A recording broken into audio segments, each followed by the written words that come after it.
Hey, what's good, everybody? It's me, your hero, Benjamin Banks, and you're watching Leveling Up with Benjamin Banks. And joining me, as always, is my co-host from the Leveling Up with Benjamin Banks podcast, Rebellious D. And today we are reviewing Stargirl, Episode 8, Chapter 8 of Summer School. So before we get into today's review, make sure that you like this video, you subscribe to the channel, and you hit that bell button. And like D always says, podcast in the description. Like, follow, subscribe to the channel, and thank you for watching. So let's go ahead and get into this.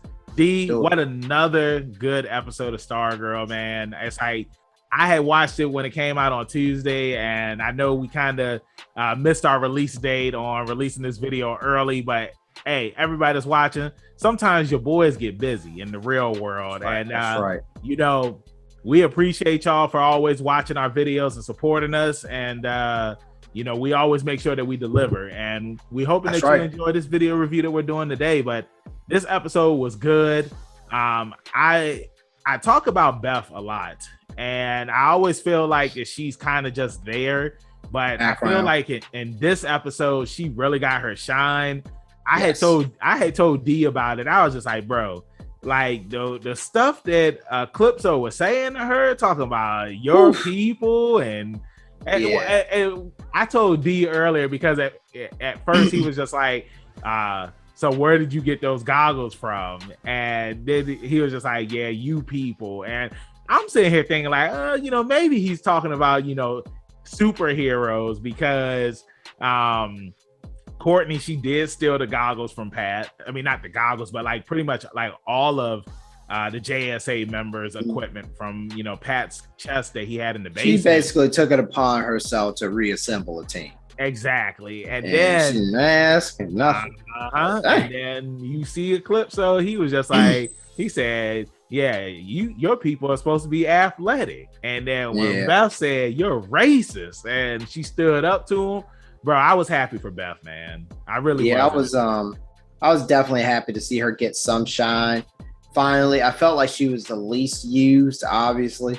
She was just kind of, especially in big fight sequences and stuff like that, she was just kind of there.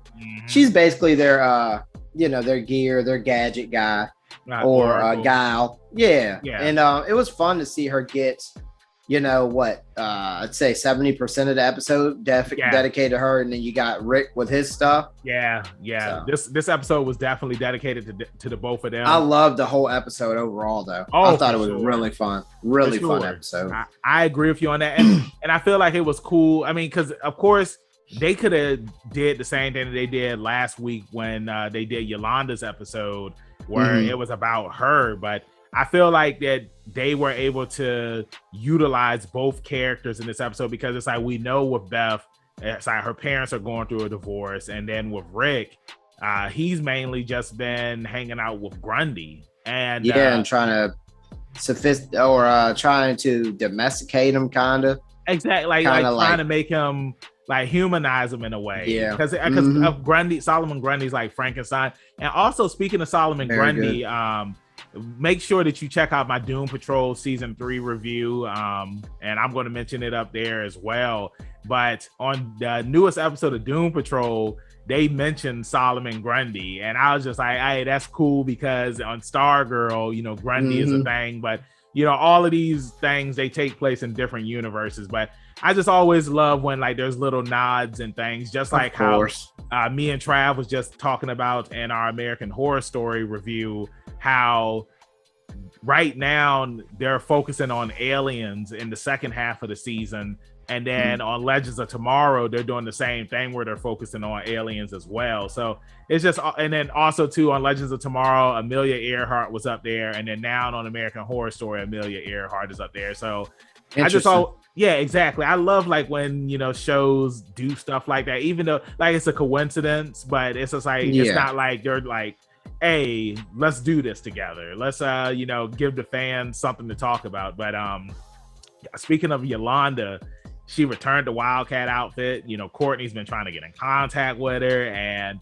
it's just like Yolanda, I kind of feel like that she's reverting back to how she used to be when which is exactly what her parents want, you know, underlined.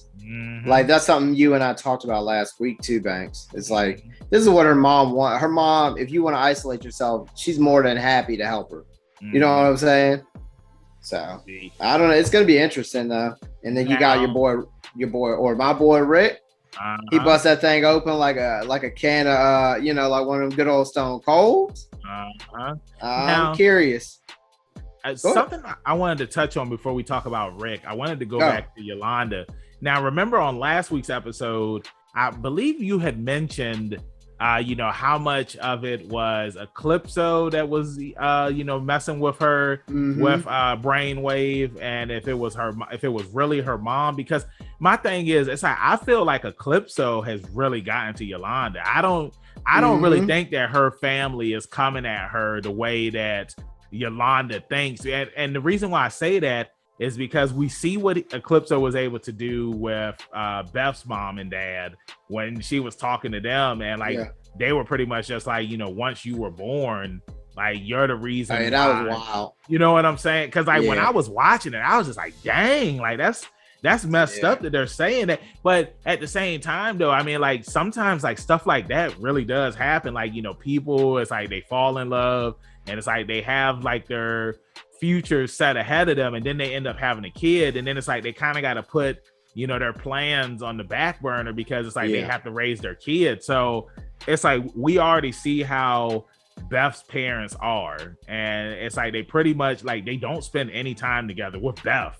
You know what I'm saying? Yep. So it's like it comes off like that this is something that they could really say. And then the same thing with Rick, where we see that he's fighting Grundy, but then we find out that it's his uncle that he's beating up, and that guy deserved it.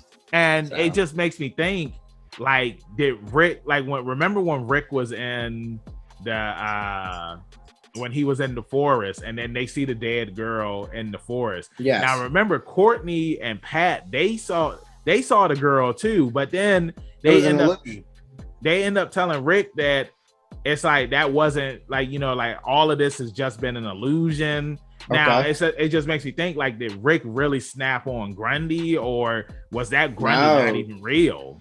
The Grundy was his uncle. That's what Pat was saying. Like, that isn't Grundy, is exactly what he ran up and said to him. He was beating his uncle. Well, see, I get that, but I'm talking about like when Rick was in the forest and he was talking to Grundy, and he called Grundy a monster, and then Grundy ran off. Remember that? I think that was the Eclipso bleeding it into his like he used the Grundy projection to lead him to his uncle. And his uncle was it looked like his uncle was over there with his truck. I think the black truck was his. Yeah. And he was just it looked like he was just getting drunk. And the fireworks were going off, and then Rick because his uncle don't give two shits. The teacher showed up trying to give the man brochures for what college. You doing here? He don't need get off my goddamn land. I said, what the hell? Yeah, and wild. But what's also crazy too is that like Courtney and Pat were just standing there, and then Rick was sitting there beating his uncle's ass the entire time. He was, dude. Like, it was a minute. He was in hour mode. Yeah, he was in hour mode. They were just standing there. Because that was his uncle that he threw into the truck. I was like, good God. So now I'm not sure he's alive either. No, he's still alive. Was he alive? Okay. Yeah, I know Pat checked his pulse and all that. So now what we have to question is like, well, what's going to happen now? Because Rick, he destroyed the hourglass. Yolanda, she returned the costume. The power staff doesn't really have a lot of juice. And all we really have now is Beth. She's the only one, like she was the only one that was able to defeat Eclipso. So now we have to figure out like, well, what's going to happen next? Like, how is Rick going to be able to get the hourglass back? Like, is Yolanda going to come back? Like, is everybody going to be able to get their self-confidence just like Beth was able to get her self-confidence and stand up to Eclipso? Because again, like I said, when I did the review for episode 8, I mean, I'm sorry, not episode 8, episode 6, when that fight had broke out, it's like definitely It vibes. It's like, we've talked about this before too, like last week when we did our review, how Eclipso is just like It. Like he feeds off of the fear and the doubt that he makes these people go through. So it's just going to be interesting to see what's going to happen next. And And since I'm talking about it, like, that's my final thoughts for this episode. I'm giving this episode a 9 out of 10. D, what are your final thoughts, and what is your rating for this episode? I definitely want to say that it's just going to come down to them facing, whatever their fears may be. Like Rick, it'll be his uncle, clearly. Beth has already faced hers, or come to terms with it at least. Yolanda has to open up. Like, she's afraid basically to kill somebody else. She openly told him she doesn't want to do that. And I think it's just going to be those kinds of things in order to beat Eclipso. They're going to have to come to terms with it. As far as getting their mojo back, as far as Rick's hourglass, this is something you and I have talked heavily about, is the introduction of the Flash coming into the show, like, in their lives. And I think that he may be able to wind back time to fix the hourglass, which is the only item they're missing. I don't think he's going to do that. And the only reason why I say that is because Jay Garrick, you see how much he's got on Barry for rewinding time. You know what I'm saying? Because it's like when you rewind time, something else happens, and now if this was Barry would do it. Now Jay Garrett wouldn't. The thing that I'm gonna interject with that is Jay Garrett told that's complete time travel. What Barry was doing, he was doing stuff like bringing his mom back from the dead. We're talking about fixing something. I think they're two different. Like, he's not running there's a difference between traveling in time a mere minutes and a mere years. Yeah. Like, every time Barry got the wraiths on him and stuff, it was like, he was running to save somebody. Did he do it to save Cisco too? No, when Cisco gets killed by Wells, how do we fix that? He does go back for Barry that. Barry went back in time, but Cisco had already died. He didn't know Cisco died. Nobody. But he did go back in time. Yeah, was that the same time he went back for his mom? It was the same episode. Pretty much he went back in time because one of the villains who could control the weather, he was about to weather wizard. He was about to flood Central City. Oh yeah, the tidal wave. And Barry went back in time so that way he could stop the tidal wave from happening. And it just coincidentally saved Cisco's life. Blah blah blah. Yeah, but okay.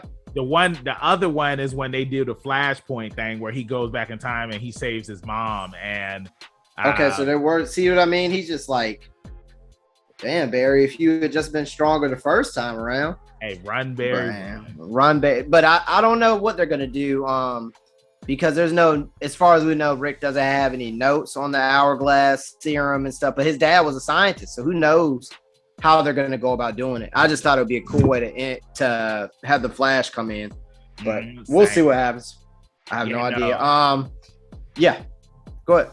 No, I agree with you, man, and I can't wait to see it. I know it was rumored because there was some photos that had surfaced earlier this year where they said that Jay Garrett was going to be on Stargirl, and he denied. Well, the actor John Wesley Shipp, they said he was going to be on Stargirl, and he denied it and said that they were just photos from him working on the Flash. But then it does come out, I feel like that kind of ruined the surprise, but it's out there, so hey, you gotta hype it up. So somebody's gonna, people gotta ruin it.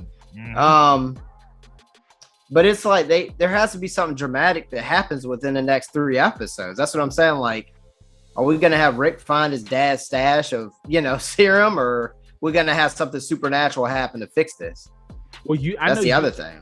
You watched it on the CW app.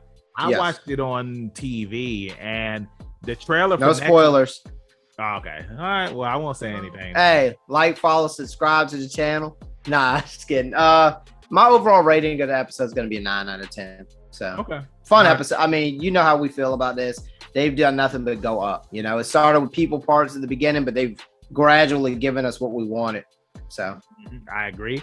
So with that being said, thank you for watching this review. Make sure that you let us know in the comments what you thought about this week's episode. Did you like it? Did you hate it? Let us know what your rating is for the episode. D, let them know where they can find you at in social media land. That's going to be rebellious_D23 at Instagram.com. Follow, subscribe to the channel. Thank you for watching. And Banks, hey, they putting a team back together. Tell them where they can find you at.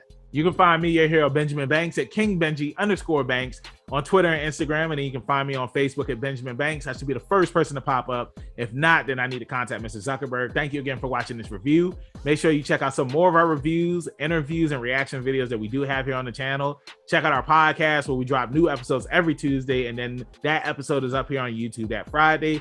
Like I always say, keep that pinky up. Stay positive. We'll see you next time on Leveling Up with Benjamin Banks. Peace. Thanks again, everybody, for watching another episode of Leveling Up with Benjamin Banks. Make sure you like, follow, subscribe to the channel. Podcast, we got that too. Make sure you give us a thumbs up and hit that bell for further episodes and notifications. Thanks a lot to our patrons. And if you don't mind, join the Patreon. We'll be having new specials coming up soon.